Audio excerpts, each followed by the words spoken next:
এই কোরআনের মতো দামি কোন কিতাব পৃথিবীতে আছে? আরো জোরে বলতে হবে, আছে? তাম পৃথিবীতে যত বই আছে সমস্ত বইগুলো যদি এক পাল্লায় রাখা হয় আর অন্য পাল্লায় যদি আল্লাহর কোরআন রাখা হয়, আল্লাহর কসম দিয়ে বলছি সব গ্রন্থগুলো নিচু হয়ে যাবে, আল্লাহর কোরআনের মর্যাদা সবার উপরে উঠে যাবে। কারণ এটার সাথে পৃথিবীর কোনো কিতাবের সাথে তুলনাই হয় না। সুবহানাল্লাহ কোন? আমার বন্ধুগণ, তাম পৃথিবীতে এমন কোনো বই নাই, এমন কোনো গ্রন্থ নাই, এমন কোন রাইটার বলতেই পারবেন না যে তার বইয়ের ভেতরে কোনো ভুল নাই। আমার বন্ধুগণ, শুধুমাত্র কেবলমাত্র একটি মাত্র কিতাব, একটি মাত্র বই, যার নাম মহাগ্রন্থ আল কোরআন। এ কোরআনের রাইটার যিনি, তিনি কে? আরো জোরে বলেন কে? এ কোরআন নাজিল করেছেন যিনি, তিনি ঘোষণা দিচ্ছেন যালিকাল কিতাবু লা রাইবা ফীহি। আল্লাহ রাব্বুল আলামিন বলছেন, আমার বান্দারে, আমার এই কোরআনে ভুল থাকা তো দূরের কথা, লা রাইবা, এর ভেতরে কোনো সন্দেহ পর্যন্ত নাই। চিল্লায় বলেন সুবহানাল্লাহ। ভুল থাকবে তো পরে, ভুল থাকতে পারে এমন কোনো সন্দেহই নাই। সুবহানাল্লাহ কোন? তাইলে এই কোরআনের চাইতে দামি কোনো কিতাব পৃথিবীতে আছে? সেই দামি কিতাবের আলোচনা শোনার জন্য আমরা এখানে বসেছি। সুবহানাল্লাহ কোন? এই কোরআন পড়লে লাভ, এ কোরআন শুনলে লাভ, এ কোরআন ধরলে লাভ, এ কোরআনের জন্য বেঁচে থাকলে লাভ, এ কোরআনের জন্য জীবন দিতে পারলে শাহাদাতের মর্যাদা হবে, জান্নাতের উঁচু মাকাম পাওয়া যায়। ঠিক কিনা? আল্লাহু আকবার। কোরআনের আলো ঘরে ঘরে জ্বালো, হাদিসের আলো ঘরে ঘরে জ্বালো। আল্লাহু আকবার। আমার বন্ধুগণ, পৃথিবীতে এমন কোন কিতাব নাই যেই কিতাবের জন্য জীবন দিলে জান্নাত পাওয়া যায়। খালি একটা কিতাব, তার নাম, আরো জোরে বলেন, তার নাম। এই কোরআনের জন্য জীবন দিল যারা, শাহাদাতের পেয়ালা পান করলো তারা, আরে কোরআনের জন্য জীবন দিল যারা, জান্নাত পেল তারা।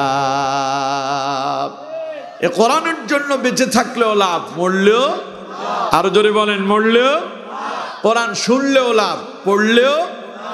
আল্লাহ নবী বলছেন, মান ক্বারা হারফাম মিন কিতাবিল্লাহ, আল্লাহর কোন বান্দা যদি আল্লাহর এই কোরআন থেকে একটি মাত্র হরফ তিলাওয়াত করে, কয়টি?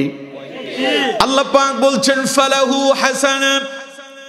আল্লাহ বললেন, নবী শোনা দেন, আমি আল্লাহ রাব্বুল আলামিন আমার ওই বান্দাকে একটা নেকি দান করি। ওয়াল হাসানাতু বিআশরি আমসালিহা, ওটা শুধু একটা নেকি নয়, আমি আল্লাহ এটার এত পাওয়ারফুল করি, ওই একটা নেকি গ্রেট মার দিয়া 10 নেকিতে রূপান্তরিত হয়ে যায়। পড়লেন হরফ কয়টা? আরো জোরে বলেন, কয়টা? এ কোরআনের নাম কি? কোরআন। কি এই কিতাবের নাম? কোরআন। এ কোরআন বললেও সব। সুবহানাল্লাহ কইলেন না? সুবহানাল্লাহ। কারণ কোরআন এই শব্দটা এই কিতাবে আছে না নাই? দেখুন আল্লাহ পাক বলছেন, বাল হুয়া কুরআনুম মাজিদুন ফি লাওহিম মাহফুজ। চিল্লায় পড়েন আল্লাহু আকবার। আল্লাহ পাক বলছেন এটা তো সেই কিতাব, বাল হুয়া কুরআনুম মাজিদ, এটা কোরআনে মাজিদ, যে কোরআনকে আমি আল্লাহ রাব্বুল আলামিন লাউহে মাহফুজের ভেতরে সংরক্ষিত করে রেখেছি। সুতরাং কেউ যদি একবার যদি কোরআনকে কোরআন বলে, এই কিতাবকে যদি কোরআন বলে, আমলনামায় যিনি সওয়াব লিপিবদ্ধ করে দেন তিনি কে? সুতরাং আমার বন্ধুগণ, নবী করিম সাল্লাল্লাহু আলাইহি সাল্লাম বলেন, লা আকুলু আলিফ লাম মিম হারফুন, আমি বলি না আলিফ লাম মিম একটি হরফ, ওয়ালাকিন বরং আমি বলি আলিফ হারফুন ওয়া লাম হারফুন ওয়া মিম হারফুন। নবীজি বলেন আল্লাহর কোন বান্দা যদি একবার বলে আলিফ লাম মিম, সবাই পড়েন আলিফ লাম মিম।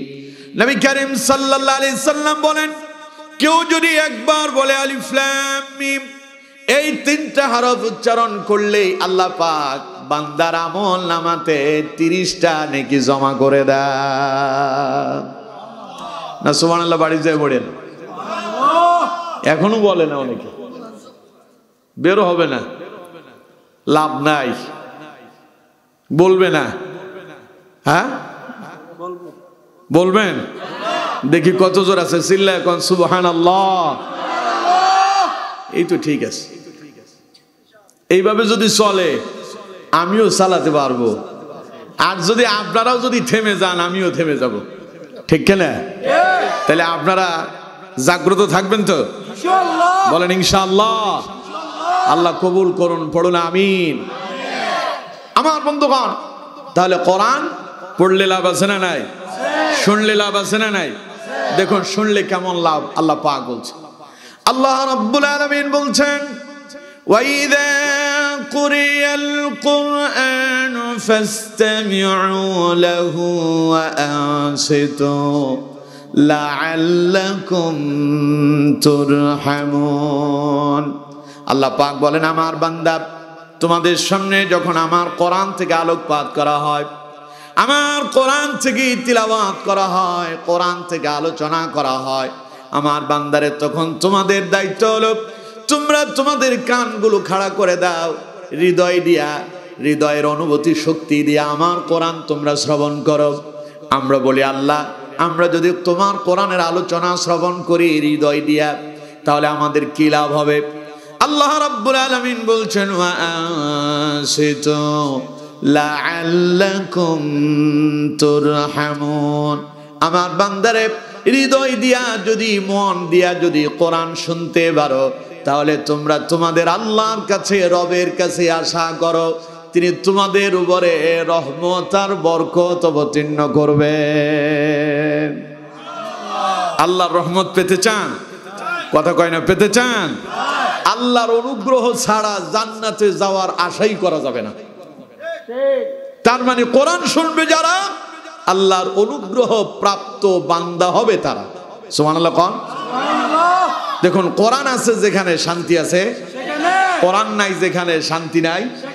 এখন আপনারা যে এখানে বসে আছেন শান্তি লাগতেছে না অশান্তি লাগতেছে? কিন্তু চায়ের দোকানে গিয়ে দেখেন ওইখানে শান্তি নাই। তাহলে এখানে শান্তি কেন? এখানে কোরআন আছে। আমার বন্ধুগণ, মসজিদগুলোতে শান্তি লাগে না অশান্তি লাগে?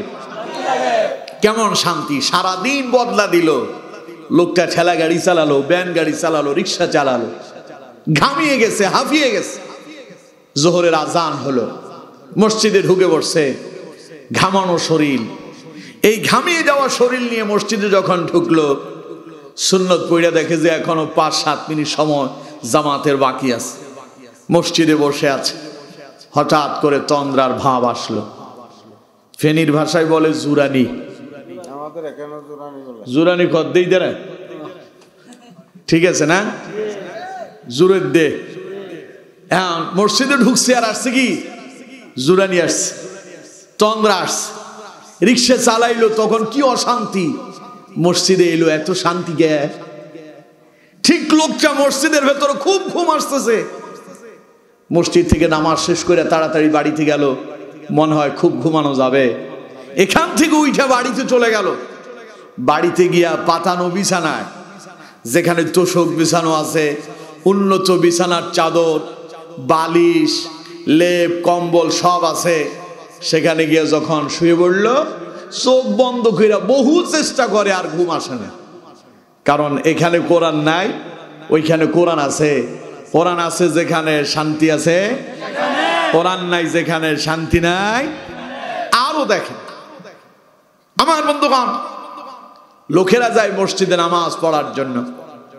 চেয়ারম্যান সাহেবও গেলেন নামাজ পড়তে, একজন রিক্সা ড্রাইভার সেও গেল নামাজ পড়তে। দুইজনই পাশাপাশি দাঁড়ালো। চেয়ারম্যান তো নেতা, তো নেতার শরীরের ভেতর থেকে পারফিউমের গ্রান বেরোচ্ছে। সেন্টের গ্রান, আতরের গ্রান। রিক্সা ড্রাইভার রিক্সা চালায় মসজিদে এলো, শরীর থেকে ঘামের দুর্গন্ধ বেরোচ্ছে। দুইজন পাশাপাশি দাঁড়িয়ে গেল।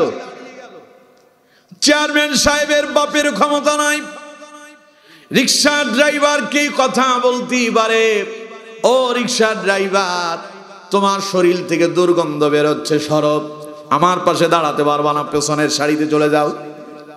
এই কথা বলার সাহস চেয়ারম্যানের বাপের নাই, কারণ মসজিদে চলে আল্লাহর কোরআন। এখানে কে চেয়ারম্যান, কে মেম্বার, কে সাধারণ জনগণ, কে এমপি মন্ত্রী তা দেখার সুযোগ নাই।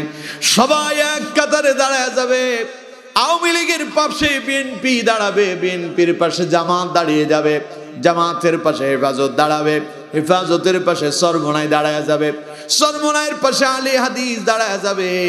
সব এক কাতারে দাঁড়ায় যায়, কারণ এখানে আছে কোরআন। কোরআন আছে যেখানে, শান্তি আছে সেখানে। মসজিদ থেকে বের হওয়ার পরেই মারামারি শুরু। তুই আওয়ামী লীগ করিস, আমার পাশে এদিকে আয়। জুতা নিতে গেল, পড়তে গেল, ধাক্কা ধাক্কি। ওইটা আওয়ামী লীগ করে, এই জন্য আমার ধাক্কা দিছে। ঠিক কিনা? কথা বললেন কেন? ঠিক কিনা? তো মসজিদে যে দুইজন একসাথে দাঁড়ালেন, কোনো ধাক্কা ধাক্কি হইল না, কারণ কি? মসজিদে আছে কি? আরো জোরে বলেন, মসজিদে আছে কি? জমিনে কোরআন নাই, এই জন্য জমিনে শান্তিও। আরো জোরে বলেন, জমিনে শান্তিও। দেশ স্বাধীন হলো 53 বছর হলো, এই 53 বছরে শান্তির মুখ আমরা কেউ দেখলাম না।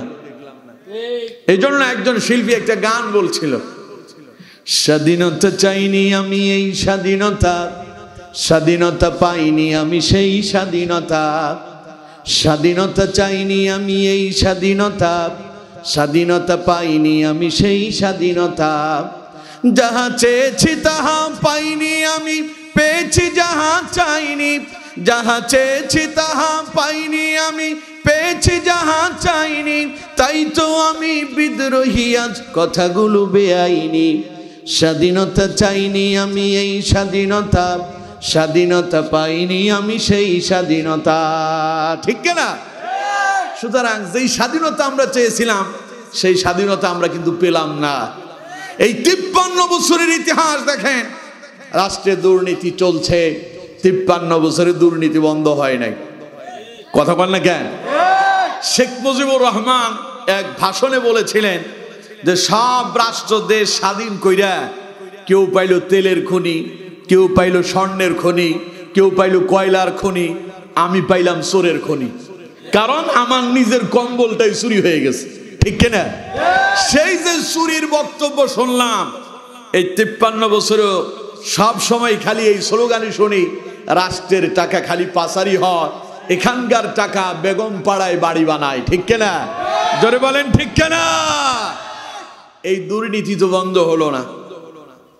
53 বছরে রাষ্ট্রে জেনা বেবিচার দর্শন বন্ধ হলো না, চাঁদাবাজ বন্ধ হলো না, সন্ত্রাস বন্ধ হলো না, ইয়াবা বন্ধ হলো না, মাদক বন্ধ হলো না, চোরা কারবারি বন্ধ হলো না, জুয়ার আসর বন্ধ হলো না। এর একটা মাত্র কারণ, স্বাধীনতার এই 53 বছরে এই রাষ্ট্রে কোরআন দিয়ে রাষ্ট্র চলে নাই, এই জন্য রাষ্ট্রে শান্তি আসে নাই। একটিবার যদি কোরআন দিয়ে রাষ্ট্র চালানো যায়, ওই রাষ্ট্রে মসজিদের মতোই শান্তি নেমে আসবে, আসবে, আসবে। ঠিক কিনা?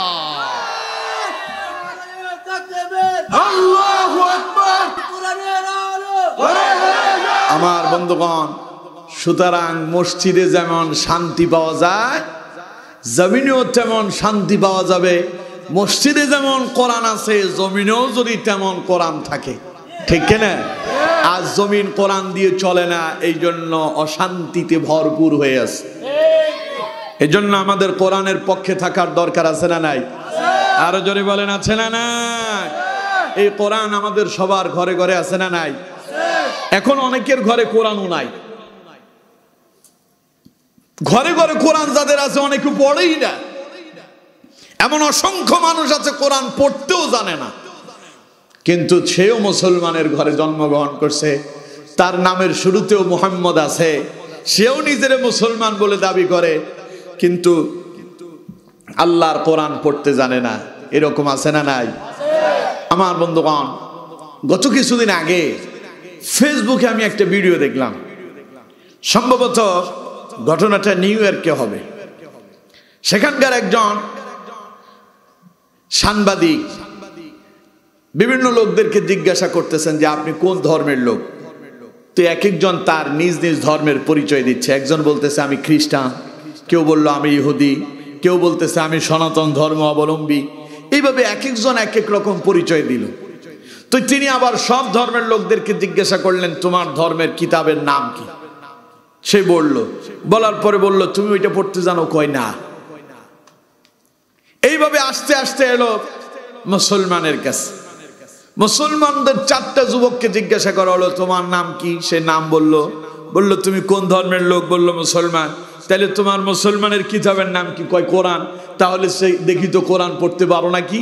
আলহামদুলিল্লাহ 4 জনই আল্লাহর কোরআন তিলাওয়াত করছে। সুবহানাল্লাহ বললেন না? তাহলে মুসলমান হলো এমন ধর্মের অনুসারী যেই তার কিতাব তিলাওয়াত করতে জানে, ঠিক কিনা? পৃথিবীতে এমন কোন কিতাব নাই যেই কিতাবের হাফেজ পাওয়া যায়। খালি একটা কিতাব যার নাম কোরআন। এই কোরআনের অসংখ্য অগণিত হাফেজ সমগ্র পৃথিবীতে আছে না নাই? আরো জোরে বলতে হবে, আছে না নাই? আমার বন্ধুগণ আলহামদুলিল্লাহ পড়েন আলহামদুলিল্লাহ। এটা এমন এক বরকতময় কিতাব, যেই কিতাব কেউ যদি একবার মুখস্থ করে কলিজার ভেতরে যিনি ওইটাকে ধারণ করে দেন তিনি কে? আপনাদের কথাই বলি, যারা মাদ্রাসায় পড়ে তাদের কথা না বলি, সাধারণ লোকদের কথা বলি। ছোটবেলায় আপনি মক্তবে গিয়েছেন, মক্তবে গিয়া সূরা ফিল থেকে সূরা নাস আর ওইদিকে সূরা ফাতিহা, টোটাল 11টা সূরা পড়ছেন। 11টা সূরা যখন আপনি মুখস্থ করছিলেন তখন আপনার বয়স ছিল 10 বছর। 11 বছর বয়স থেকে আপনি স্কুল এবং মাদ্রাসা বলেন বা যেই লাইনে বলেন লাইনে ব্যস্ত হয়ে গেছে। জীবনের আরো 30 বছর চলে গেল। বাকি 30 বছর নামাজ পড়েন নাই, কোরআন তিলাওয়াতের প্রয়োজন হয় নাই। পড়ালেখা নিয়ে কেউ ব্যস্ত, কেউ ব্যবসা বাণিজ্য নিয়ে ব্যস্ত, কেউ চাকরি বাকরি নিয়ে ব্যস্ত। বয়স যখন 40 বছর হলো, চুল দাড়ি পেকে গেল, তিনি এবার মনে মনে চিন্তা করতেছেন যে আমি তো একটু বয়স হয়েছে, ছেলে মেয়ে এখন বিবাহ দিলাম, এখন যদি আমি নামাজ কালাম না পড়ি লোকজন আমারে কি বলবে। এখন তিনি নামাজের কথা চিন্তা ভাবনা করতেছেন, কয়দিন পরে তো মরতে হবে, নামাজ না পড়লে আমার জানাজায় কে আসবে। তাই তিনি এখন মসজিদে ঢুকছেন। মসজিদে ঢুকার আগে কিন্তু কোনো হুজুরের কাছে গিয়া পূর্বে সেই সূরাগুলো আবার রিভাইজ করেন নাই, পড়েন নাই। ডাইরেক্ট মসজিদে ঢুকলো, ওযু করে নামাজে দাঁড়ায় গেল, আল্লাহু আকবার বলে নামাজে ঢুকে গেল, তিলাওয়াত শুরু করলো, আলহামদুলিল্লাহি রাব্বিল আলামিন আর রহমানির রহিম মালিকি ইয়াউমিদ্দিন। পড়তে পড়তে সূরা ফাতিহা শেষ করলো। এবার শুরু করলো, আলাম তারা কাইফা ফাআলা রাব্বুকা বিআসহাবিল ফিল। একটা আয়াত পড়ে তো আরেকটা আয়াত চলে আসে। এইভাবে সূরা ফিল পুরাটা শেষ করলো, রুকুতে চলে গেল। প্রথম রাকাত শেষ করে দ্বিতীয় রাকাতে আবার দাঁড়ালো, আবার সূরা ফাতিহা সাথে সূরা কুরাইশ পড়ে ফেললো। আমার বন্ধুগণ বলেন তো দেখি, পূর্বের পুরনো 30 বছরের ক্যাসেট যখন নতুন করে চালু করা হলো, যিনি ওইটা চালু করা দিলেন তিনি কে? এর নাম কোরআন। এর নাম কি? 10 বছর বয়সে পড়ছেন, মাঝখানে 30 বছর পড়েন নাই, কিন্তু এই কলবের ভেতরে এই কোরআনকে যিনি সযত্নে রেখেছেন তিনি কে? আল্লাহু আকবার। সুতরাং আমার বন্ধুগণ, এখন আমাদের অসংখ্য মুসলমানের সন্তান এ কোরআন পড়তে জানে না। এর চাইতে দুর্ভাগ্য, এর চাইতে হতভাগা আর কেউ হতেই পারে না, ঠিক কিনা? আমরা দুনিয়ার সব লাভ চিনি, আসল লাভটাই চিনি না। কোন ব্যবসা করলে সফল হওয়া যাবে, কোন চাকরি করলে সফল হওয়া যাবে, কোন দেশে গেলে বেশি পয়সা কামানো যাবে, সব কিন্তু আমরা জানি, ঠিক কিনা? মাঝে মধ্যে লোকজন আফ্রিকায় যায়, আফ্রিকার জায়গা কিন্তু অত ভালো না, টাকা পয়সা ভালো পাওয়া যায়, কিন্তু মাঝে মধ্যে ডাকাতের কবলে বইরা মরাও লাগে, ঠিক না? আফ্রিকা থেকে অসংখ্য মানুষ লাশ হয়ে ফিরে আসে, কারণ সেখানকার অবস্থা ভালো না। কিন্তু এত কিছু জানার পরেও লোকজন আফ্রিকা যায়, কারণ সেখানে পয়সা বেশি পাওয়া যায়। তার মানে কোথায় লাভ আছে মানুষ সব জানে, খালি এক জায়গার লাভটা চেনে না, তার নাম আরো জোরে বলেন। অথচ এটা পড়লে লাভ, শুনলে লাভ, ধরলে লাভ, বেঁচে থাকলে এটার জন্য লাভ, মরে গেলেও লাভ। সুবহানাল্লাহ কোন। কিন্তু এই জায়গা থেকে আমরা বহু দূরে সরে গিয়েছি। আল্লাহ আমাদেরকে হেফাজত করুক, বলুন আমিন। তো বলছিলাম অনেকের ঘরে কোরআনও নাই, অনেকে তো পড়েই না, পড়তে জানেই না। আবার বহু মানুষ এমন আছে ঘরে কোরআনই নাই। আবার এমন অসংখ্য মানুষ আছে ঘরে কোরআন আছে, কোরআনে আল্লাহ কি বলেছেন কোনোদিন খুলে দেখে নাই। এরকমও আছে না নাই?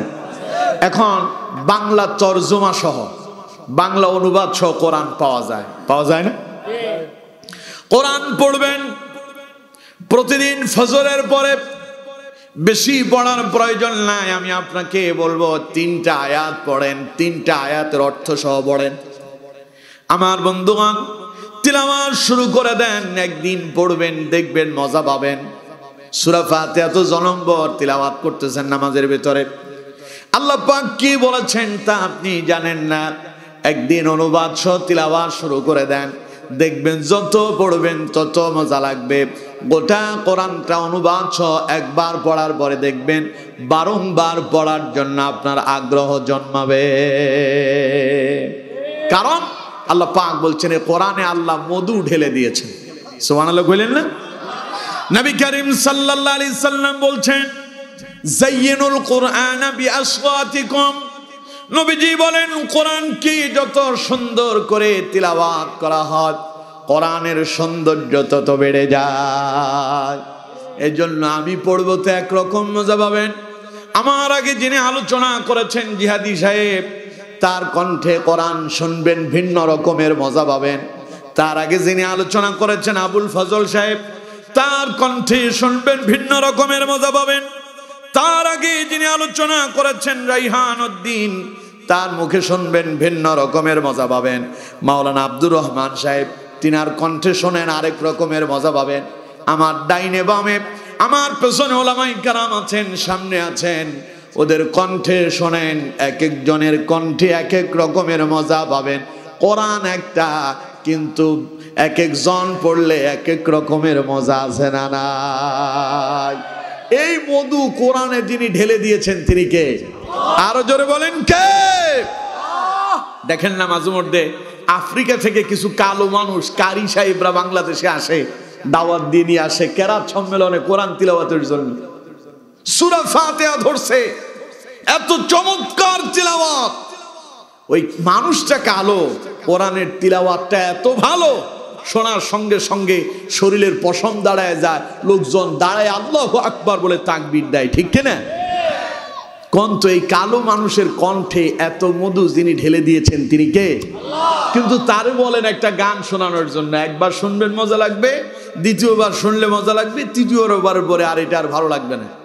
কিন্তু কোরআন যতবার শুনবেন ততবার মজা আছে না নাই? প্রতিদিন নামাজ ইমাম সাহেব আল্লাহু আকবার বলে নামাজে ঢুকেই সূরা ফাতিহা পড়ে। আজ পর্যন্ত এমন কোন মুসল্লি পেয়েছেন যে মুসল্লি ইমাম সাহেবকে গিয়ে বলছে যে হুজুর এই সূরা ফাতিহা দিয়া আজকের এত বছর আপনি নামাজ শুরু করতেছেন, এটা আর মজা লাগে না, এটা বাদ দিয়া নতুন কোন সূরা দিয়ে পড়েন? বলছে কেউ? কিয়ামত পর্যন্ত বলবে কেউ? কারণ এই কোরআনে যিনি মধু ঢেলে দিয়েছেন তিনি কে? কারি সাহেবরা পড়ে আউযু বিল্লাহি মিনাশ শাইতানির রাজীম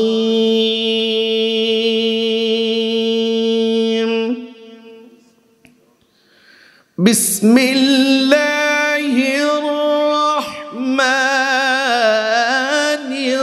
রাহিম আলহামদুলিল্লাহি রাব্বিল আলামিন আর রাহমানির রাহিম মালিকি ইয়াউমিদ্দিন ইয়্যাকা نعبد وإياك نستعين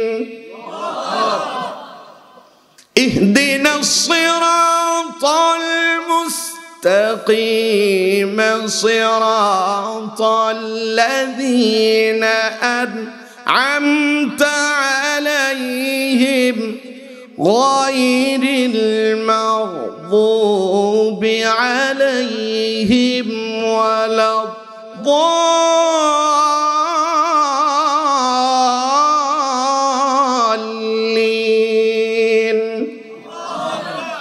কে মধু ঢেলে দিলেন আরো জোরে বলেন কে একই সূরা যখন কাবার প্রধান ইমাম শায়েখ আব্দুর রহমান আস-সুদাইস পড়েন ভিন্ন রকমের মজা পেছনে মুসল্লিরা লক্ষ লক্ষ মুসল্লি কানতে কানতে চোখ দিয়া পানি গড়ায় গড়ায় পড়ছে তিনি পড়েন বিসমিল্লাহির রহমানির রহিম আলহামদুলিল্লাহি রাব্বিল আলামিন আর রহমানির রহিম মালিকি ইয়াউমিদ্দিন إياك نعبد وإياك نستعين اهدنا الصراط المستقيم صراط الذين أنعمت عليهم غير المغضوب عليهم ولا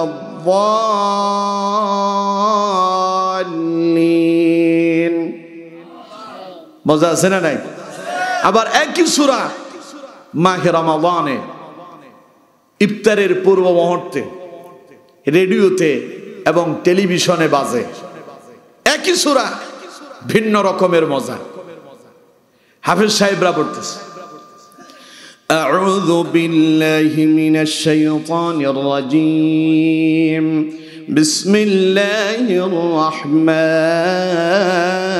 রহিম الحمد لله رب العالمين الرحمن الرحيم مالك يوم الدين إياك نعبد وإياك نستعين اهدنا الصراط المستقيم صراط الذين أنعمت عليهم غير المغضوب عليهم ولا الضالين بسم الله الرحمن الرحيم ألف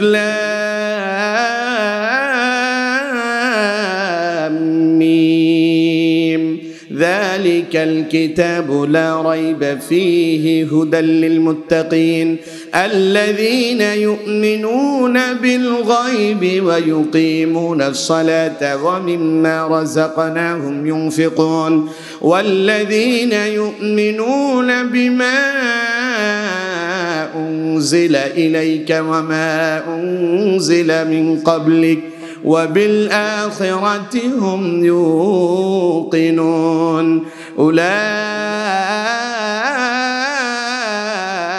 على هدى من ربهم وأولئك هم المفلحون صدق الله العظيم মজা আছে না নাই আরো জোরে বলতে হবে আছে না নাই এই মধু কে ঢেলে দিয়েছে আল্লাহু আকবার কিন্তু আমার বন্ধুগণ সেই কোরআন আমরা পড়ি না সে কোরআনের সাথে সম্পর্ক আমরা তৈরি করি না দুনিয়ার সব ধরি সব পড়ি খালি একখান পড়ি না তার নাম আরো জোরে বলেন আমার বন্ধুগণ এর জন্য কোরআন পড়ার দরকার আছে না নাই কোরআন বুঝার প্রয়োজন আছে না নাই আজ থেকে কোরআন পড়বেন তো ইনশাআল্লাহ কোরআন বুঝার জন্য চেষ্টা করবেন তো ইনশাআল্লাহ আল্লাহ আমাদেরকে তৌফিক দান করুন বলুন আমিন আমার বন্ধুগণ কোরআন তো আল্লাহ কেন দিলেন কোনোদিন খুলে দেখলেন না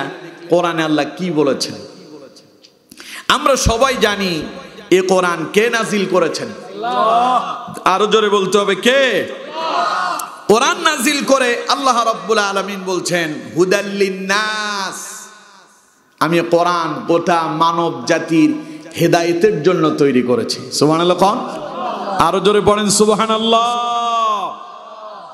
আমার বন্ধুগণ, আল্লাহ পাক কেন এই কোরআন দিলেন, কেন এই কোরআন আমাদের কাছে এলো?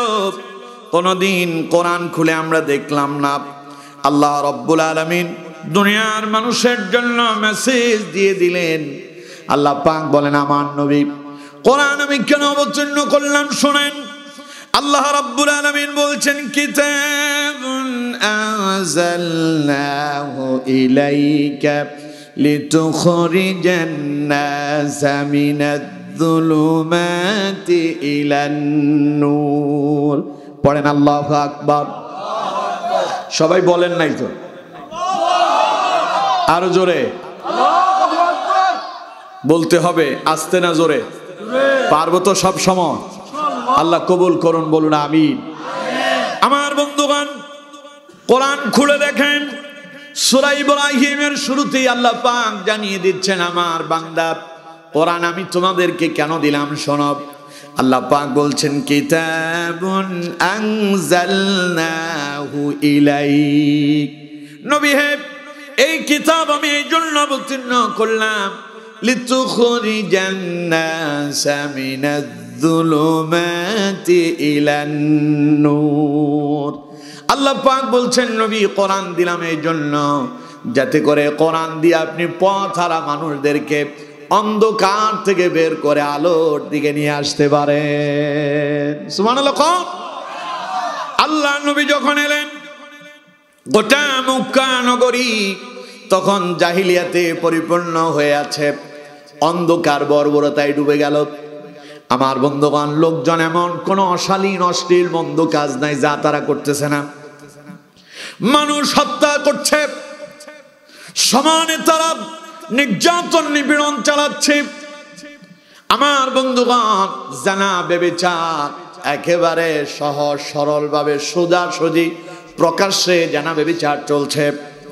এখানে শেষ নয়, বিভিন্ন জায়গায় জুয়ার আসর আর মদের আসর বসত। জুয়ার আসরে তারা পয়সা যখন শেষ হয়ে যেত জুয়ার আসর গুলোতে নিজেদের স্ত্রীদেরকে পর্যন্ত বিক্রি করে দিত। এখানেই শেষ নয়, এমন এক জাহিলি যুগ ছিল তখন কন্যা সন্তানদেরকে তারা দুর্ভাগা মনে করত আর জীবন্ত কন্যা সন্তানদেরকে মাটিতে ফুতে ফেলে হত্যা করে ফেলতো। এর চাইতে জাহিলিয়াত আর ছিল না। সেই জাহিলিটা বিগত 16 বছরে এই দেশেও আমরা দেখেছি। কথা বল না কেন? এই দেশে আমরা দেখেছি বিগত 16 বছরে অরাজকতা কাকে বলে, অশ্লীলতা কাকে বলে। আমরা দেখেছি এই দেশে অশ্লীলতাকে প্রমোট করার জন্য, প্রতিষ্ঠিত করার জন্য হাজারো কোরআনের মাহফিল তারা বন্ধ করে দিয়েছিল, ঠিক কিনা?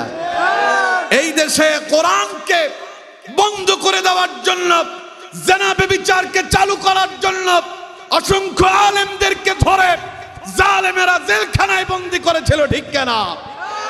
আমরা দেখেছি এই দেশে কোরআনের পাখি যিনি জীবনের 50 বছর আল্লাহর কোরআনের দাওয়াত দিলেন, সেই কোরআনের পাখি আল্লামা সাইদি পৃথিবীর প্রায় 55 দেশে আল্লাহর কোরআনের দাওয়াত পৌঁছিয়ে দিয়েছেন, যার হাতে হাজারের অধিক অমুসলিম কালিমা পড়ে মুসলমান হয়েছে। সেই মানুষটাকে দিনের পর দিন মিথ্যা মামলা দিয়া 13টা বছর জেলখানায় বন্দী রেখে তারা হত্যা করেছে, ঠিক কিনা? তাহলে বর্বরতা শুধু যে জাহিলি যুগে ছিল তা নয়। 16 বছরে বাংলাদেশে আমরা দেখেছি শিশু দর্শন দেখেছি। আপনাদের এই কক্সবাজারে হয়েছিল। বিভিন্ন জায়গায় স্বামীকে বেঁধে রেখে স্ত্রীকে পালাক্রমে দর্শন হয়েছে এই দেশে। এগুলো জাহিলি যুগে হয়েছিল আর বিগত 16 বছরে আমরা দেখেছি। জুয়ার আসর বসত জাহিলি যুগে, সেই জুয়ার আসর 16 বছরে বাংলাদেশে প্রকাশ্যে বসেছে, কেউ কথা বলতে পারে নাই, ঠিক কিনা? মদ খালি খাবে না, লাইসেন্স দিয়ে দেওয়া হয়েছে। লাইসেন্স দিয়ে মদ বিক্রি হবে, পুলিশও তারে বাধা দিতে পারবে না। ও লাইসেন্স দেখাবে যে আমার কাছে অনুমতিপত্র আছে।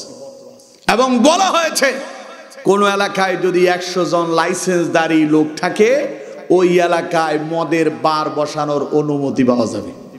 নাউজুবিল্লাহ কইলেন না? সুতরাং জাহিলি যুগের সেই স্বভাব এই দেশেও 16 বছরে আমরা দেখেছি।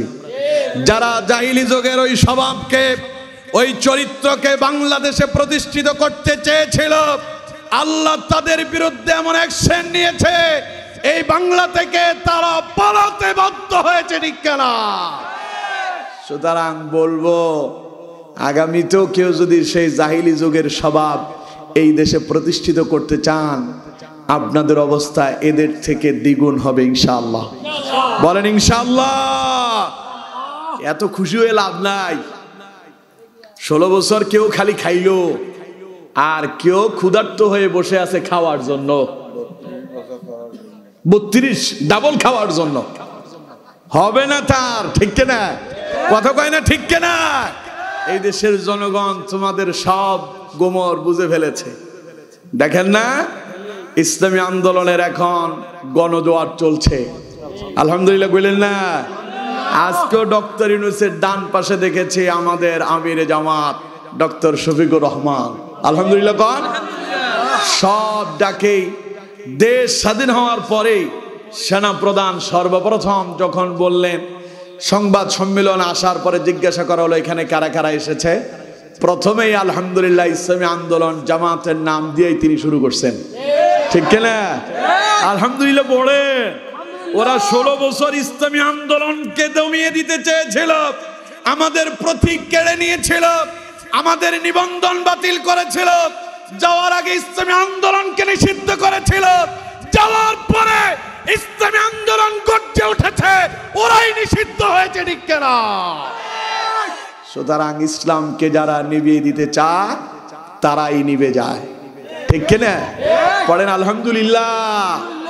আমার বন্ধুগণ, রাসূলুল্লাহ যখন মক্কা এলো, গোটা মক্কা নগরী এরকম জাহিলিয়াতে বর্বরতাতে অন্ধকারে ডুবে আছে। আল্লাহ রাব্বুল আলামিন বললেন, নবী, এই অন্ধকারাচ্ছন্ন মানুষগুলোকে, এই পথ হারা মানুষগুলোকে কিভাবে আপনি সরল পথ, সঠিক পথ, জান্নাতের পথে নিয়ে আসবেন, কেমনে আনবেন? আল্লাহ পাক বলেন, তাদেরকে নিয়ে আসার জন্য কিতাবুন আনজালনাহু ইলাইক, ওদেরকে কোরআনের পথ দেখাবেন, ওদেরকে জান্নাতে নিয়ে যাওয়ার জন্য, অন্ধকার থেকে বের করে আলোর পথে নিয়ে আসার জন্য কোরআন দিয়েছি। কোরআন দিয়া বুঝায়া বুঝায়া তাদেরকে জান্নাতের দিকে নিয়ে যাবেন। সুবহানাল্লাহ। লিতুখরিজান নাসা মিনাজ যুলুমাতি ইলান নূর, অন্ধকারে ডুবে থাকা মানুষদেরকে আলোর দিকে নিয়ে আসবেন। তার মানে যে মানুষগুলো জাহান্নামের দিকে যাচ্ছে, এটা অন্ধকারের পথ, এই মানুষগুলোকে জাহান্নাম থেকে টেনে জান্নাতের দিকে নিয়ে আসবেন এই কোরআন দিয়ে। সুবহানাল্লাহ বললেন না? আরো জোরে পড়েন সুবহানাল্লাহ।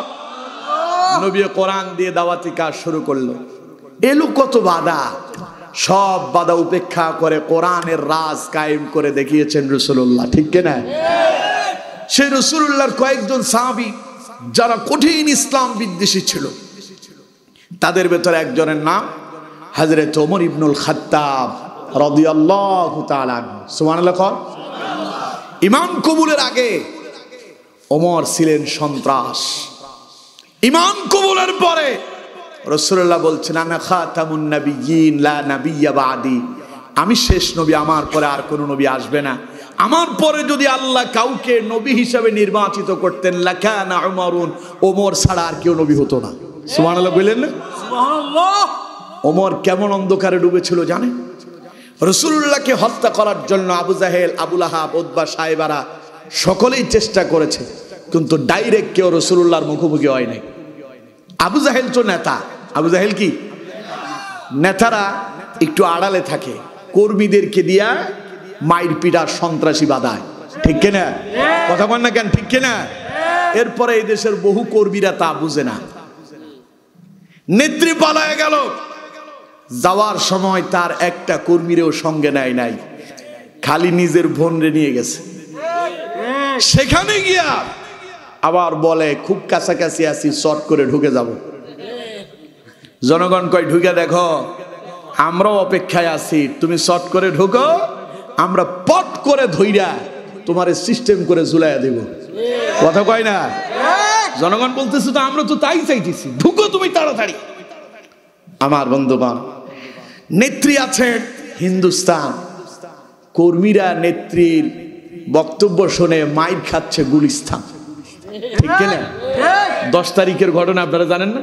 নভেম্বরের 10 তারিখ ঢাকার 0 পয়েন্ট দখল করবে 10 লক্ষ মানুষ নিয়ে। যেখানে তোদের নেতাই পালায় গেল, পাগল ছাগলের মাথায় যে কি ঢুকলো আল্লাহই ভালো জানে। নেত্রী সেখানে পালায়া বলতেছে তোরা মাইর খা, 10 তারিখে ঢাকা যা। সব কর্মীরা ঢাকা এলো। যারাই আসতেছে পোলাপাইনে ফেসবুকে লেখে টসে জিতে এখন ব্যাটিং শুরু করছে সেনাবাহিনী। টি-20 খেলা চলতেছে, খালি বলে বলে ছক্কা হয়, খালি বলে বলে কি হইতেছে, খালি যারে পায় তারেই পেছনে লাল, পেছনে কি কথা কয় না। নেত্রী সেখান থেকে বসে বসে হাসে আর কয় তোরা আরো খা, তোরা আরো খা, আমি চলে এলাম তোদেরকে রাইখা, এখনো বুঝলি না সিস্টেম করে আরো খাওয়াবনি, এখনো খায়। ঠিক কিনা? এখন আবার স্বপ্নে দেখে ডিসেম্বরে আসবে। পাগলের সুখ, কথা কয় না, পাগলের সুখ অন্ধকার রাতে কি সিস্টেম, ওইটা আর হবে না। ঠিক কিনা? কথা কন না কেন? ঠিক কিনা আমার বন্ধুগণ? সুতরাং আমার নবী দাওয়াতি কাজ শুরু করলেন কোরআন দিয়ে। কি দিয়ে? আরো জোরে বলতে হবে, কি দিয়ে? চতুর্দিক থেকে বাধা শুরু হয়ে গেল। হযরত ওমর ঈমান কবুল করার আগে সন্ত্রাসী রূপ ধারণ করেছেন। ঈমান কবুলের পরে হযরত ওমরের ব্যাপারে রাসূলুল্লাহ বললেন আমার পরে যদি আল্লাহ কাউকে নবী হিসাবে নির্বাচিত করতেন তাহলে ওমর নবী হয়ে যেতেন। সেই ওমর বলছেন ঈমান কবুলের আগে রাঙা তরবারি হাতে নিয়ে ওমর ছুটে এলেন রাসূলুল্লাহকে হত্যা করার জন্য। ব্যবহার করতেছে নেতা, ব্যবহার করতেছে কে? নেতার নাম আবু জাহেল। নেতার নাম কি? কারণ আবু জাহেল জানে আমি ডাইরেক্ট গেলে মরা ছাড়া আমার কোনো পথ নাই, মরলে কর্মীরা মরুক, মরলে কারা মরুক। এই দেশে দেখবেন সব নেতারা এসিতে ঘুমায়, কর্মী সবগুলো জেলখানায় থাকে। কথা কন না কেন? আর ইসলামী আন্দোলনের খালি নেতারা জেলখানায়, কর্মীরা ঘরে আছে। ঠিক কিনা?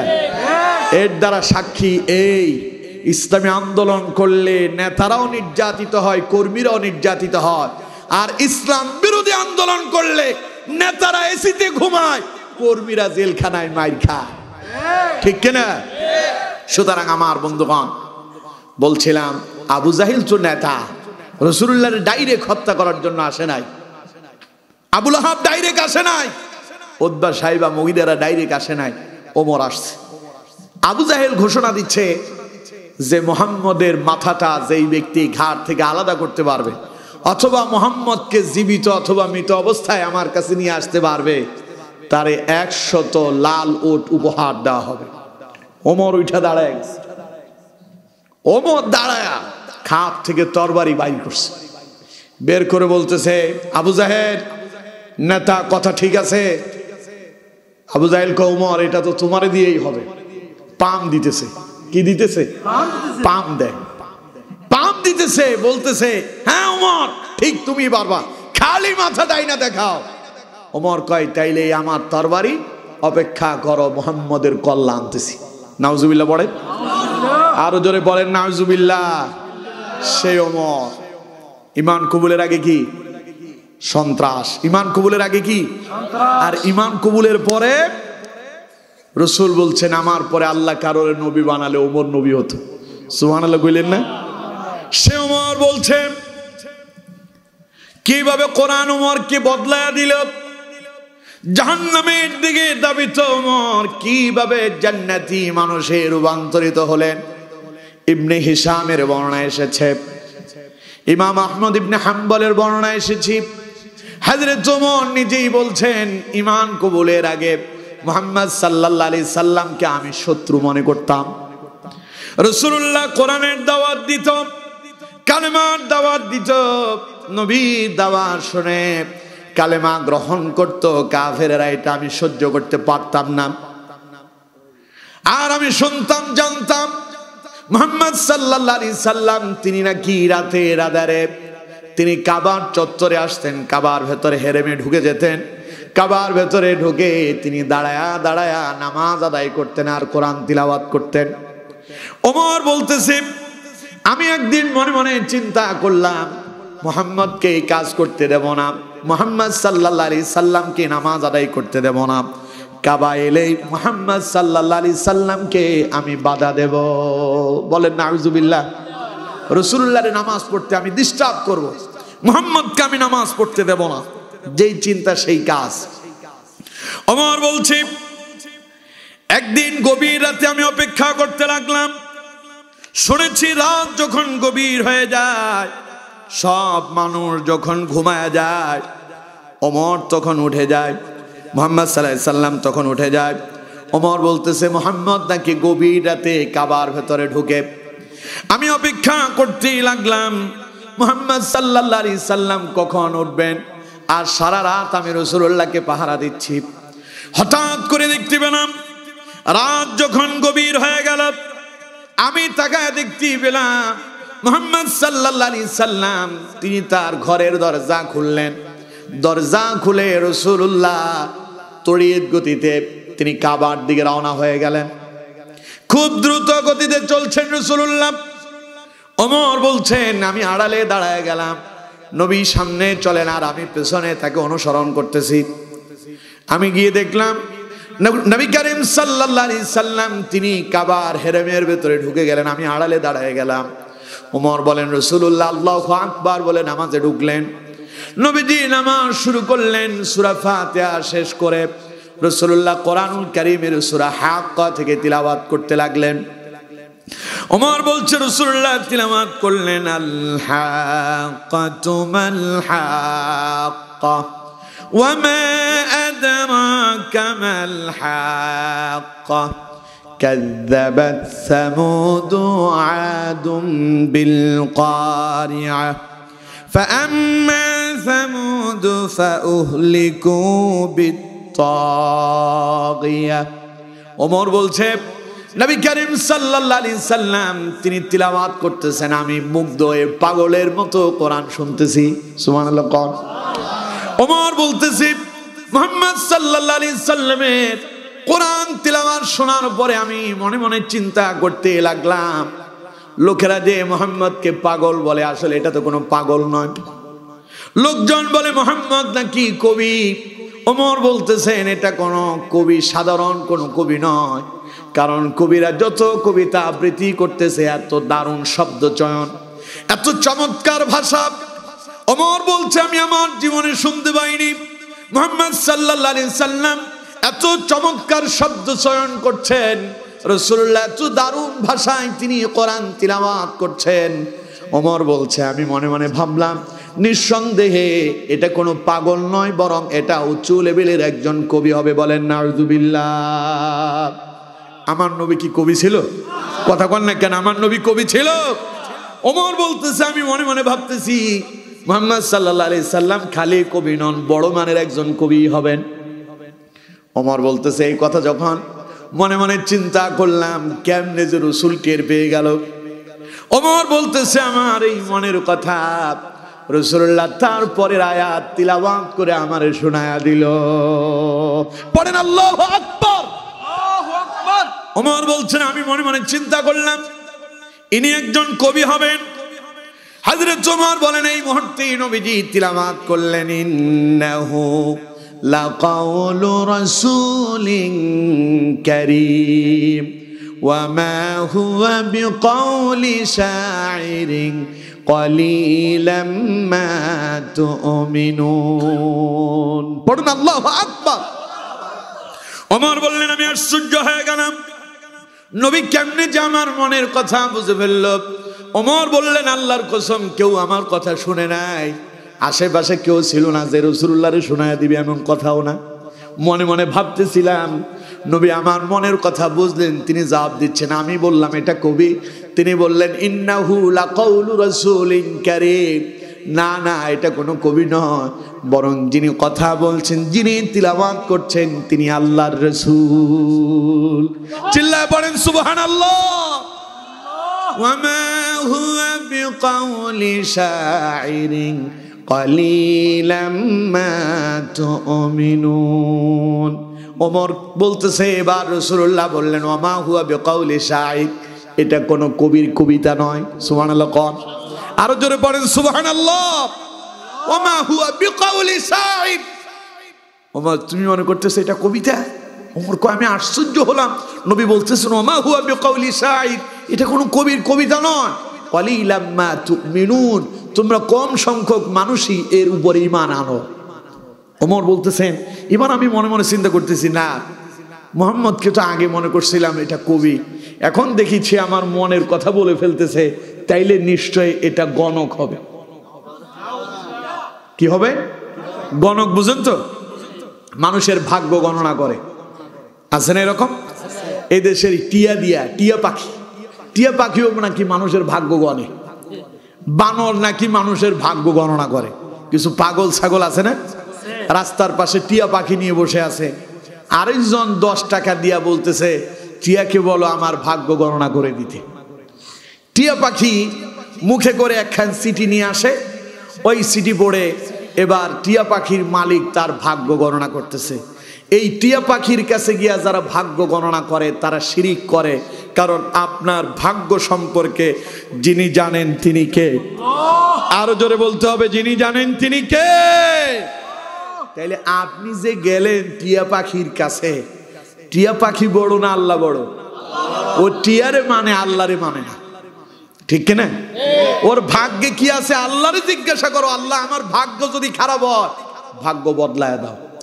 রাসূলুল্লাহ বলেছেন দোয়ার মাধ্যমে মানুষের ভাগ্যের পরিবর্তন হয়। সুবহানাল্লাহ কোন। সুতরাং দোয়া করো, ভাগ্যের পরিবর্তন হবে।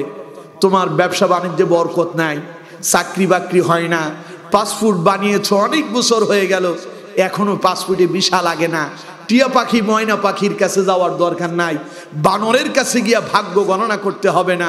তাহাজ্জুদের নামাজ আদায় করে চোখের পানি ছেড়ে দিয়া আল্লাহর কাছে কাঁদো, আল্লাহ তোমার ভাগ্যের পরিবর্তন করে দিবেন। এখন তো সুবহানাল্লাহ খুব কম, আস্তে করে করবেন, কারণ আপনারা বলেন যে না না হুজুর এত কিছু করলাম ভাগ্যের পরিবর্তন হয় না, তাহাজ্জুদ পড়লে ভাগ্যের পরিবর্তন হবে, এইটা কেমন? ট্রাই করে দেখেন, বেশি না 1 মাস 40 দিন করেন।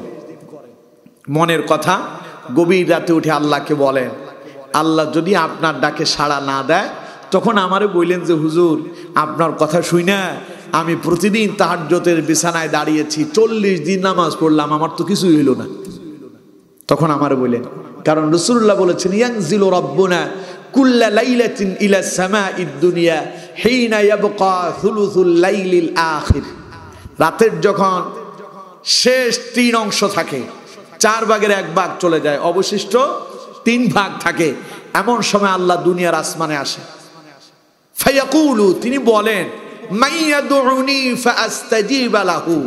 আল্লাহ আসমানে আইসা ডাক দিয়ে কয় কে আসো আমার কাছে দোয়া করবে, আমি তোমার দোয়া কবুল করব।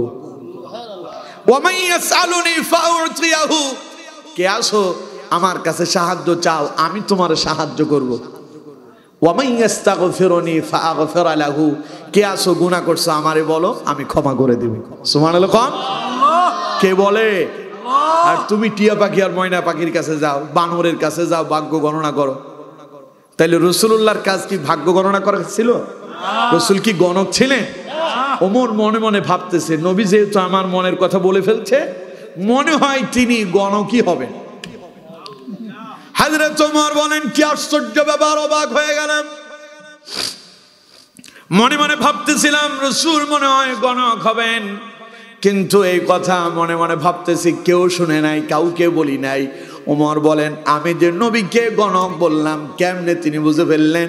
পরের আয়াত তিলাওয়াত করে তিনি তার জবাব দিয়ে দিলেন। হযরত ওমর বলেন এবার নবীজি তিলাওয়াত করলেন ওয়ালা বিকাউলি কাহিনিন কলিলাম মা তাযাক্কারুন। হযরত ওমর বলেন এবার নবীজি তিলাওয়াত করলেন ওয়ালা বিকাউলি কাহিন, না না না, ইনি কোনো গণক নয়, এটা কোনো গণকের কথা নয়। কলিলাম মা তাযাক্কারুন, তোমরা কম সংখ্যক মানুষের নসিহত গ্রহণ করো। তানজিলুম মির রাব্বিল আলামিন। নবীজি বললেন বরং আমি যা তিলাওয়াত করতেছি তা দয়াময় আল্লাহর পক্ষ থেকে নাজিলকৃত কিতাব। সুবহানাল্লাহ। ওমর বললেন নবী যখন আমার মনের সব কথা বলেই ফেলল, রসুল যখন আমার মনের কথা বুঝে ফেলল, এইদিকে রাসূলুল্লাহর কোরআন তিলাওয়াত চলছে, আমি তো মনোমুগ্ধ হয়ে তিলাওয়াত শুনতেছি। আসছিলাম রাসূলুল্লাহর নামাজে ডিস্টার্ব করব, নামাজ পড়তে দেব না, কিন্তু সুবে সুবে আড়ালে দাঁড়ায়া কোরআন তিলাওয়াত শুনতে গিয়া কি ডিস্টার্ব করব, আমি নিজেই কোরআনের প্রেমে মাতোয়ারা হয়ে গেলাম। হযরত ওমর বলতেছেন তখন আমার মনের ভেতরে এই চিন্তা এসে গেল, মনে মনে ভাবতেছি আর কিছু সময় যদি এখানে থাকি ঈমান কবুল করা লাগবে, সুতরাং এখনই আমাকে এখান থেকে বিদায় নিতে হবে। ওমর ওই রাতে রাসূলুল্লাহর কাছে আর দাঁড়ালেন না, তাড়াতাড়ি তিনি বাড়ি ফিরে গেলেন।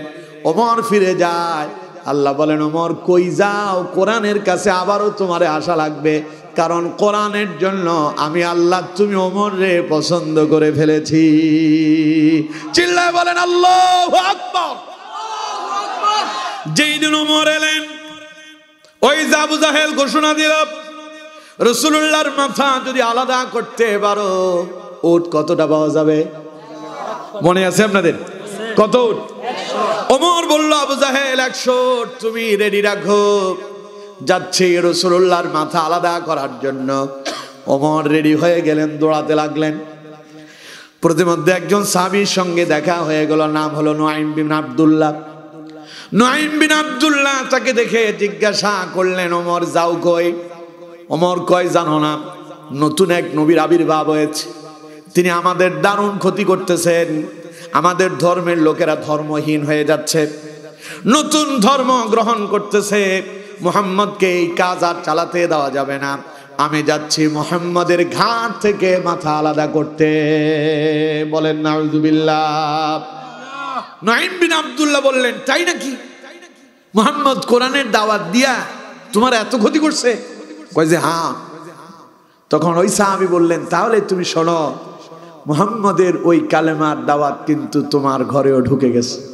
সুবহানাল্লাহ। কোন যদি মুহাম্মদ কোরআনের দাওয়াত আর কালেমার দাওয়াত দিয়ে অন্যায় করে, তার ঘাট থেকে যদি মাথা আলাদা করতে হয়, আগে নিজের ঘর ঠিক করো, পরে রাসূলকে দেখতে যাও। ঠিক কিনা? আমাদের দেশে একখান কথা আছে, কয় যে আগে ঘরে চেরাগ পরে মসজিদে চেরাগ। ঠিক কিনা? এমন কথা আছে না? আবার আমার দেশের কিছু মানুষ আছে দেখবেন, ও বলে আমি যদি সরকার হইতাম, আমি যদি প্রধানমন্ত্রী হইতাম, এই করে ফেলতাম, সেই করে ফেলতাম, রাষ্ট্র স্বাধীন করে ফেলতাম, সব বন্ধ করে ফেলতাম। বলেন এরকম?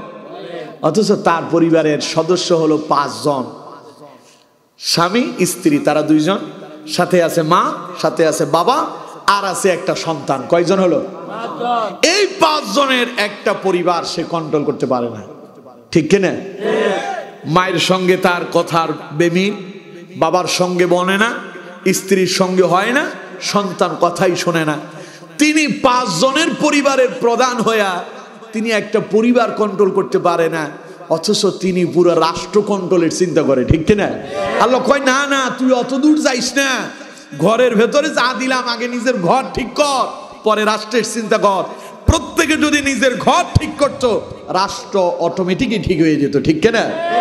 কারণ আপনার ঘরের সবাই যদি নামাজি হয়, তাইলে সব ঘরের সবাই হবে নামাজি। সব ঘরের সবাই যদি নামাজি হয়, রাষ্ট্রে নামাজ কায়েম হয়ে যাবে। ঠিক কিনা? সব ঘরের সবাই যদি কোরআন দিয়ে জীবন যাপন করে, গোটা রাষ্ট্রের সবাই হবে কোরআন দিয়ে জীবন যাপনকারী। আর সবাই যখন কোরআন দিয়ে জীবন পরিচালনা করবে, রাষ্ট্রে কোরআনের শাসন কায়েম হবে। ঠিক কিনা? আপনি তো পরিবারই ঠিক করতে পারেন নাই, রাষ্ট্র কেমনি ঠিক করবে?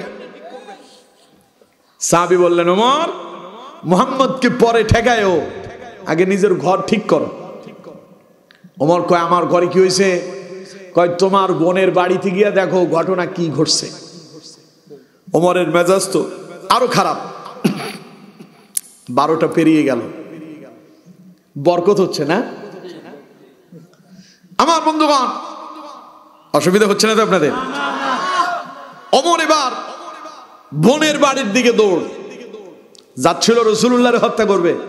মাঝখানে সাহাবী বললেন নিজের ঘর ঠিক করো, বোনের বাড়িতে দিল দৌড়। দরজার সামনে যখন ওমর এলো, ভেতর থেকে কোরআনের আওয়াজ শুনতে পেল। ওমর তো কোরআনের সাথে আগেই পরিচিত হয়েছে, রাতের আধারে কোরআন শুনাই ওমর বুঝে ফেলছে এই তো সেই কিতাব যেটা আমি রাসূলুল্লাহর কণ্ঠে শুনেছিলাম। সুবহানাল্লাহ কোন? আমার বন্ধুগণ, ওমর ঘরের দরজায় দাঁড়ায়া কি করলো? কি কয়? না না, আপনাদের ভাষায় কন। টলকি দিল, টলকি দিল, ঠোকা দিল নাকি? আর সাধারণত ভাষায় হলো টোকা দিল, টোকা নাকি? টোকা দিল। ভেতর থেকে বোন বলতেছে কে? বাইর থেকে ওমর জবাব দিচ্ছে আমি ওমর। আওয়াজ খুব জোরে। ভেতরের লোকজন বুঝতে পারছে কোরআন যে তিলাওয়াত করছি বাইরে আওয়াজ তো গেছে। শেষ আজকে কোরআনুল কারীমের সূরা তাহার একটা অংশ তাদের কাছে ছিল, তাড়াতাড়ি সেটাকে লুকায় ফেলছে। দরজা খুলে দেওয়া হলো, ওমর ভেতরে এলেন, জিজ্ঞাসা করলেন কি করতেছিলে, কি পড়তেছিলে? বোন ফাতেমা, ভগ্নী ফতি সাইদ দুইজন চুপ করে বসে আছেন, কেউ কোনো কথা বলেন না। ওমর বললেন আমি শুনেছি তোমরা নাকি ধর্মহীন হয়েছ, তোমরা নাকি বাপ দাদার ধর্ম ছেড়ে দিয়া মুহাম্মাদের আনিত ইসলাম কবুল করেছ। দুইজন মাথাটা নিচের দিকে দিয়া বলে যা শুনেছ তা ঠিকই শুনেছ। বলেন আল্লাহু আকবার। দেখেন না, আমাদের দেশের এক শ্রেণীর লোকেরা নিজের মুসলমান বলে পরিচয় দিতে হীনমন্যতা দেখায়, নিজের পরিচয় দেয় আমি বাঙালি। আগে কি বাঙালি না আগে মুসলমান? আগে কি? আমার পরিচয় হলো আমি মুসলমান। আমি কি? আল্লাহ পাক বলছেন ওয়ামান আহসানু কাওলাম মিম্মান দাআ ইলাল্লাহি ওয়া আমিলা সালিহা ওয়া ক্বালা ইন্নানি মিনাল মুসলিমিন। তার কথার চাইতে কার কথা উত্তম হতে পারে যে মানুষদেরকে আল্লাহর দিকে ডাকে এবং নেক কাজ করে আর বলে আমি হলাম মুসলমান। সুবহানাল্লাহ কইলেন না? উনি নিজেকে মুসলমান বলে পরিচয় দেওয়ার আগে বাঙালি বলে পরিচয় দিতে স্বাদ পায়, ঠিক কিনা? আমাদের আগে পরিচয় আমরা মুসলমান, আমাদের আগে পরিচয় আমরা কি? মুসলমান। আর জাতীয়তা হিসেবে আমরা বাংলাদেশী, ঠিক কিনা? জাতীয়তা হিসেবে আমরা বাংলাদেশী অথবা বাঙালি, কিন্তু আমাদের মূল পরিচয় হচ্ছে আমরা মুসলমান। এই পরিচয় আমাদের জন্য কে নির্ধারণ করেছেন? আল্লাহর দেওয়া পরিচয়টাই দিতে পারেননি। সুতরাং মুসলমানেরা নিজেকে মুসলমান বলে পরিচয় দিতে মোটেও ভয় পায়। জোরে বলেন ভয় পায়। বোন ফাতেমা, ভগ্নিপতি সাইদ বললেন যা শুনেছ ঠিক শুনেছ, আমরা ইসলাম কবুল করে ফেলেছি। এই কথা শোনার পরে ওমরের মেজাজ হয়ে গেল খারাপ। চাবুক বের করে ভগ্নিপতি সাইদকে লক্ষ্য করে পেটানো শুরু করলো। ভগ্নিপতি সাইদ চাবুকের আঘাতে জমিনে ঢলে পড়লেন। স্বামী মার খায়, স্ত্রী তাকায়া তাকায়া দেখতে পারে না। ফাতিমা চিন্তা করলো আমার স্বামীকে বাঁচাতে হবে। স্বামীকে বাঁচানোর জন্য স্বামীর গায়ের উপরে ঝাঁপ দিয়ে পড়ল। ওমরের পেটানি চলছে, চাবুকের আঘাত চলছে। প্রত্যেকটা চাবুকের বাড়ি গিয়া নিজের আপন বোন ফাতেমার শরীরের উপরে পড়তেছে।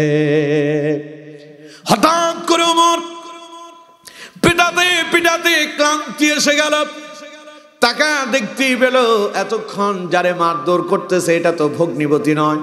তাকে দেখে আপন বোন রক্তাক্ত হয়ে আছে, দেহ থেকে রক্ত বের হচ্ছে। ওমর বোনের দিকে তাকায়া বলল বোন ফাতেমা রে, এটা তোরা করলিটা কি, কেন তোরা ইসলাম কবুল করলি? বোন ফাতেমা জবাব দিচ্ছে, আমার ভাই শোনো, মেরে তুমি আমাদেরকে রক্তাক্ত করেছ, আমাদের দেহ থেকে রক্ত বের করেছ। আমার ভাই, এইভাবে মারতে মারতে যদি আমাদের দেহ থেকে রুটা বেরিয়ে যায়, এরপরও ইসলাম থেকে, দিন থেকে এক চুল পরিমাণ পিছু হটে যাব না। এজন্য মুসলমানের পরিচয় হলো জেল হবে কি জুলুম হবে, মরবো কি আর বাঁচবো, যাবো কি কোথায় যাব, কোনো চিন্তা নাই। কাজ একটাই, ইসলাম প্রতিষ্ঠার জন্য আমাদেরকে সামনে এগিয়ে যেতে হবে। কথা বল না কেন, ঠিক কেনা? প্রয়োজনে মরে যাব, প্রয়োজনে রক্ত দেব, জেলে যাব, ফাঁসির কাস্তে ঝুলব, এরপরেও ইসলাম প্রতিষ্ঠার জন্য সামনে এগিয়ে যাব, ঠিক কেনা? পারবো তো ইনশাআল্লাহ।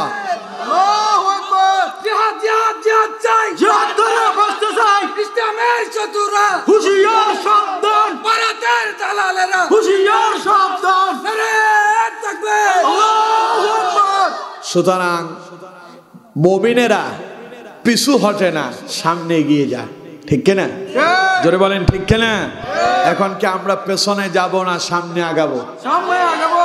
বোন ফাতেমা জবাব দিচ্ছে, মেরে তো রক্ত বের করছো, রক্তাক্ত করেছো, মেরে ফেলো, এরপর ইসলাম থেকে পিছু হটবো না। সুবহানাল্লাহ। সুবহানাল্লাহ। আর এই নদী স্থাপন করেছেন এই দেশের ইসলামী আন্দোলনের প্রথম সারির নেতারা। মিথ্যা মামলা দিয়া তাদেরকে রাজাকার বানানো হয়েছে, জেলখানায় বন্দী করা হয়েছে, মিথ্যা মামলা দিয়া ফাঁসির রায় শোনানো হয়েছে। মাওলানা মতিউর রহমান নিজামী, আলী হাসান মোহাম্মদ মুজাহিদ, কাদের মোল্লা, মীর কাসেম আলীর মতো ইসলামী আন্দোলনের প্রথম সারির নেতাদেরকে ওরা ফাঁসির কাস্তে ঝোলালো। ইসলামী আন্দোলনের নেতারা হাসতে হাসতে ফাঁসির রশি গলায় ঝুলিয়ে নিয়েছে।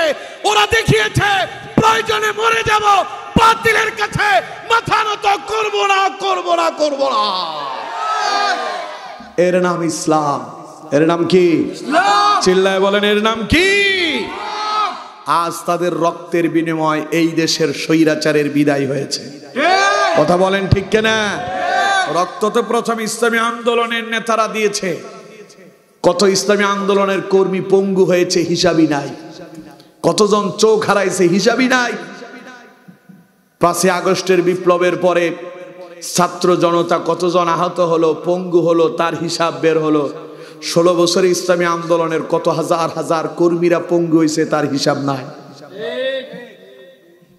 আমার বন্ধুগণ, শেষে এসে ছাত্ররা রক্ত দিল, কিন্তু আগে ইসলামী আন্দোলনের নেতারা রক্ত দিয়ে পথ দেখিয়ে দিল, ঠিক কিনা? সুতরাং ওই পথেই আজকের স্বাধীনতা এসেছে। পড়েন আলহামদুলিল্লাহ, আরো জোরে পড়েন আলহামদুলিল্লাহ। বোন ফাতেমা জবাব দিল, ভাই আমার মেরে ফেল, এরপর ঈমান থেকে এক বিন্দু পরিমাণ পিছু হটে যাব না। এই কথা শোনার পরে ওমরের দিলটা নরম হয়ে গেল। ওমর বলে, এত মারলাম, এত নির্যাতন করলাম, এরপরেও তাদের ভেতরে কোনো ভয় নাই। ওমর এবার বলতেছে, আমার বোন ফাতেমা রে, কি যেন পড়তেছিলে, একটু দাও তো দেখি আমার হাতে। সুবহানাল্লাহ কোন? বোন ফাতেমা বলল, আমার ভাই, এটার নাম কোরআন, এটা ধরতে হলে পবিত্র হওয়া লাগে। তুমি তো এখন অপবিত্র, তোমার আগে গোসল করতে হবে, পবিত্র হইতে হবে, তারপরে কোরআন তোমার হাতে দেব। সুবহানাল্লাহ কোন? ওমর বলতেছে, আমার বোন ফাতেমা, তাহলে আর দেরি কেন, আমারে গোসল করায় দাও, আমারে পবিত্র বানায় দাও, নবীর সেই কিতাব আমার হাতে তুলে দাও। আমার বন্ধুগণ, হযরত ওমরকে গোসল করানো হলো। ওমর পবিত্র হলেন। কোরআনুল কারীমের সেই সূরা, সূরা তাহা ওমরের সামনে এনে দেওয়া হলো। ওমর তো আমাদের মতো বাঙালি না, ওমর আরবি ভাষাভাষীর মানুষ, আরবিতে তারা পারদর্শী। কোরআন পড়ার জন্য তাদেরকে কারো কাছে যাওয়ার দরকার নাই।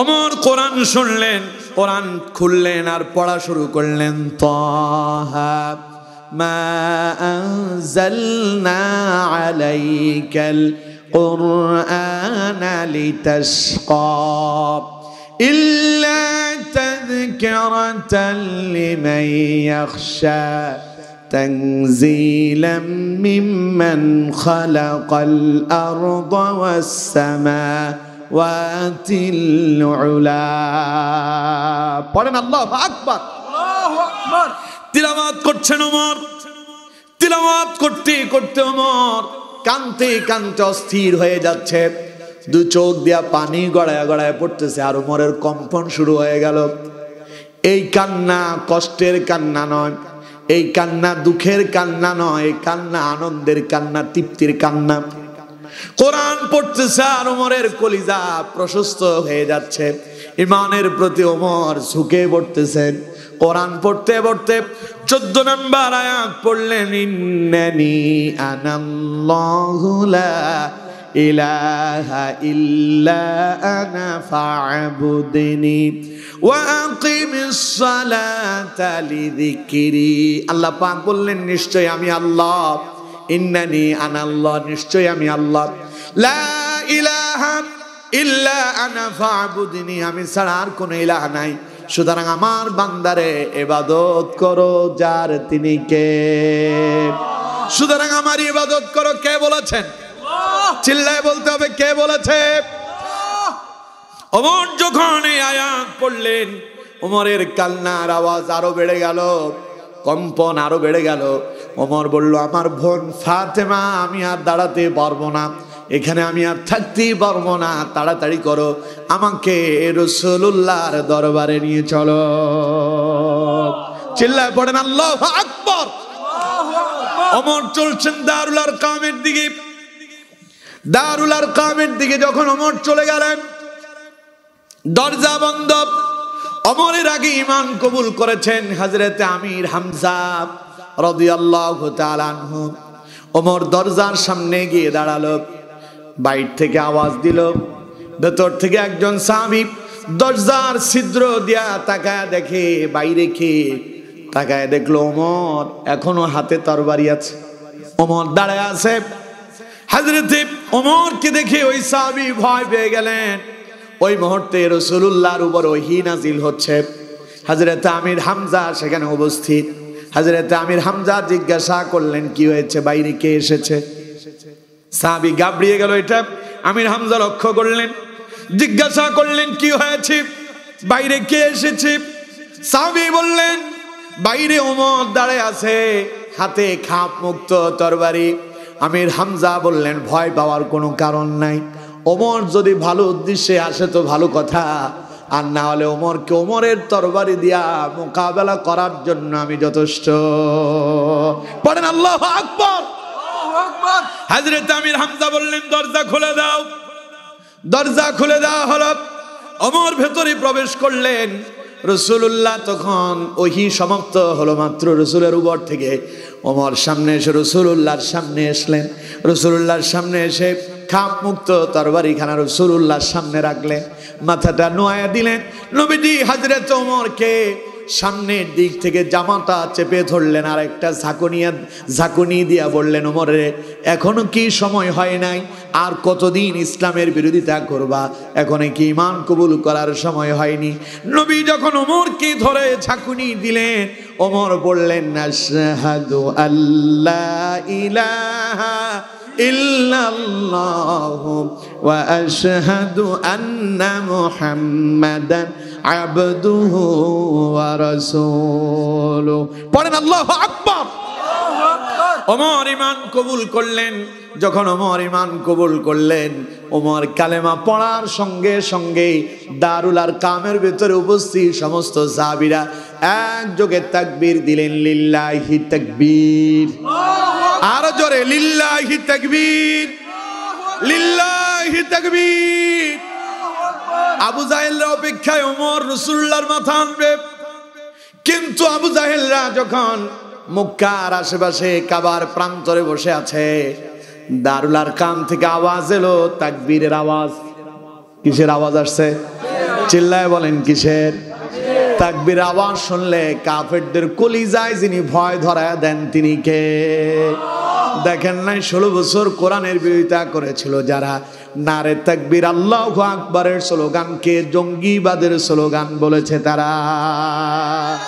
ওরা এই আওয়াজকে বন্ধ করতে চেয়েছিল, কারণ এই আওয়াজ শুনলেই তারা ভয় পেত, ঠিক কিনা?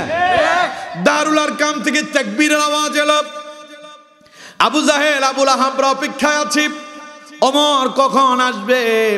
দারুল আরকাম থেকে যখন তাকবীরের আওয়াজ তারা শুনতে পেল, তারা ভয় পেয়ে গেল। এত বিকট শব্দে আওয়াজ এসেছে, ওদের কম্পন ধরে গেছে। পড়েন আল্লাহু আকবার। নবীজি বললেন, আমার সাহাবীরা শোনো, ওমর ঈমান কবুল করেছে, আজ ইসলামের প্রথম বিজয় হয়ে গেল। আরো জোরে পড়তে হবে সুবহানাল্লাহ। তাইলে কন্ত ওমর যে পথ পেল, অন্ধকার থেকে আলোতে ফিরে এলো কি দিয়া? আরো জোরে বলে। সুতরাং আমার বন্ধুগণ, আল্লাহ রাব্বুল আলামিন বলছেন, কিতাবুন আনজালনাহু ইলাইকা লিতুখরিজান নাসা মিনাজ যুলুমাতি ইলান নূর। আল্লাহ পাক বলছেন, নবী হে, কোরআন অবতীর্ণ করেছি এই জন্য যাতে করে অন্ধকারে ডুবে থাকা মানুষদেরকে কোরআন দিয়া বুঝায়া বুঝায়া আপনি আলোর দিকে নিয়ে আসতে পারেন। আমার নবী কোরআন দিয়া বুঝায়া বুঝায়া পথ হারা একজন দুইজন নয়, 1 লক্ষ মানুষদেরকে আলোর পথে নিয়ে আসলেন।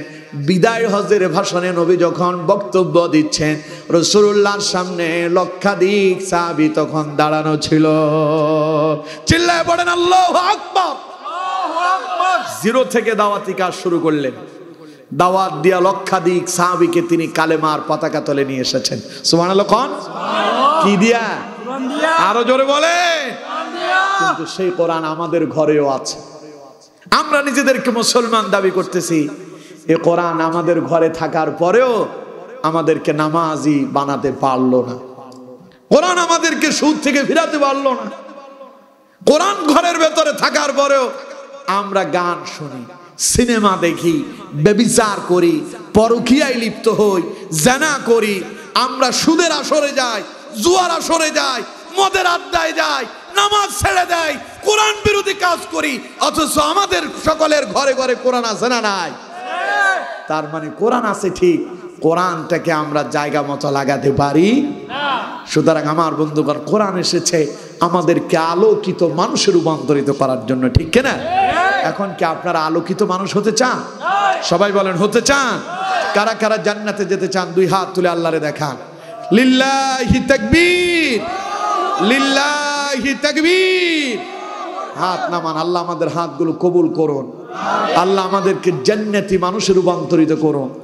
জাহান্নামের পথ থেকে আল্লাহ আমাদেরকে ফিরায় রাখুন। আমার বন্ধুগণ, সেই জান্নাতি পথ পাওয়ার জন্য কোরআনের বিকল্প নাই।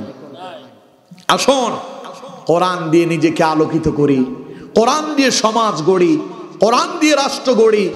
কোরআন দিয়ে যদি নিজেকে আলোকিত করতে পারি, নিজে আলোকিত হব, সমাজ আলোকিত হবে, রাষ্ট্র আলোকিত হবে, রাষ্ট্রে শান্তিও প্রতিষ্ঠিত হবে ইনশাআল্লাহ। বলেন ইনশাআল্লাহ।